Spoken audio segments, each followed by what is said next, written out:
We're going to start with the arrest of Jesus. Now, picture this. It's the middle of the night. Jesus is out in the Garden of Gethsemane. He's praying, and then suddenly a crowd, an armed crowd with swords and clubs, they show up to arrest him. Sounds like an action movie to a certain extent, right? Well, in Matthew chapter 26, verse 55, Jesus even points out how absurd it is that they came after him like he's some kind of robber, some kind of madman. The treatment he received was similar to that of non-citizens and slaves, and the lowest in society. It's not exactly your VIP treatment you expect for the Messiah. There's a gentleman, his name was Howard Thurman. And Howard Thurman, he wrote a book. It's called Jesus and the Disinherited. Highly, highly recommend this book. And in Jesus and the Disinherited, what Howard Thurman does is he highlights Jesus' humble beginnings. When Jesus was born, his family was poor. They offered doves instead of a lamb for a sacrifice.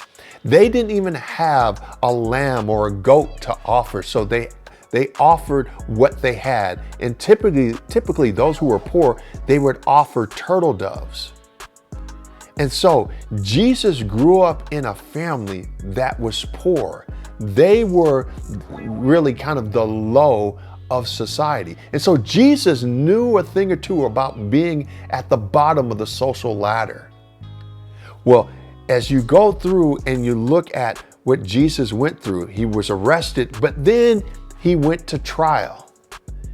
And when he went to trial, Jesus went to trial on trumped up charges. He was brought before the high priest and the chief priests and the elders and the scribes. They had been itching to get rid of him for a while, and they finally found their chance. And during the trial, they threw all sorts of false accusations at him, but he remained silent. When asked if he was the Christ, the Son of God, Jesus replied affirmatively. This confession sealed his fate as a blasphemer deserving death. However, instead of stoning him, the Jewish leaders handed Jesus over to the Roman governor, Pontius Pilate. Now, Pilate couldn't find any reason to execute Jesus, but the crowd whipped into a frenzy. They were stirred by the chief priests who demanded, crucify him, crucify him. It kind of reminds me of this rap song by the ambassador, where he's talking about the crucifixion of Christ. And he says, people were saying, crucify him, pass it down. And so this word of crucifixion was getting passed throughout the crowd. Now, Pilate's wife had even warned him, hey, stay clear of this man. But we all know how that turned out. And so Pilate was trying to wash his hands of punishing Jesus. He tried and tried. He tried to appease the crowd. He tried to give them Barabbas, who was a man who was a criminal. He should have been crucified, but they wouldn't even take Barabbas. They wanted Jesus. And so Pilate had Jesus scourged. Now, if you think about a bad day at the gym is tough, imagine being scourged. The Jews had one form of scourging, while the Romans had another form, which was much worse. See, the Roman scourging had no limit on the number of lashes. You think about the Jewish scourging, there was a limitation, typically 39. But for Rome, they would scourge you and beat you till you were bloody. The victim was tied to a pillar and whipped until their flesh hung in bloody shreds. Now talk about overkill. Now, despite this brutal punishment, the crowd still demanded that Jesus be crucified.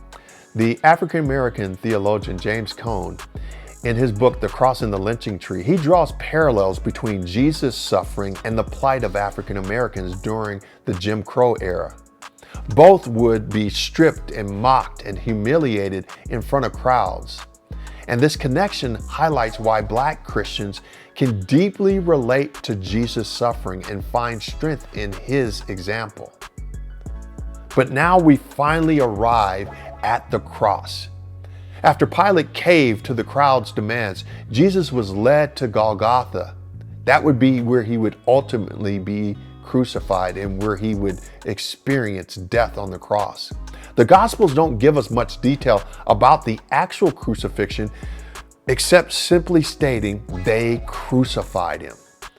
However, they do mention that a sign reading "King of the Jews" was placed above the head of Jesus. Now, as Jesus hung on the cross, people went by and they mocked him. They said if he was truly God, he would save himself. Even the criminals crucified beside him, they joined in the mockery, but Jesus stayed on the cross, fulfilling his mission and demonstrating his divine strength. In the 9th hour, Jesus cried out, "Eloi, Eloi, lama sabachthani," meaning, my God, why have you forsaken me?" This poignant cry, taken from Psalm 22, shows Jesus in his most vulnerable moment, yet it also signifies his ultimate control and victory over death. And so there you have it, the crucifixion of Jesus himself, an event that changed the course of history and continues to inspire millions. While we've only scratched the surface here today, I hope this gives you a deeper understanding and a bit of a smile along the way.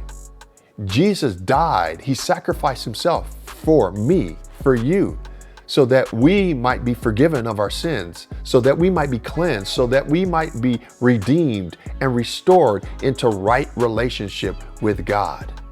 And so that's a reason to smile.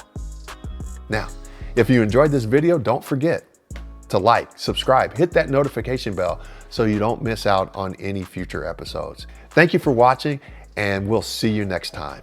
God bless you. Peace.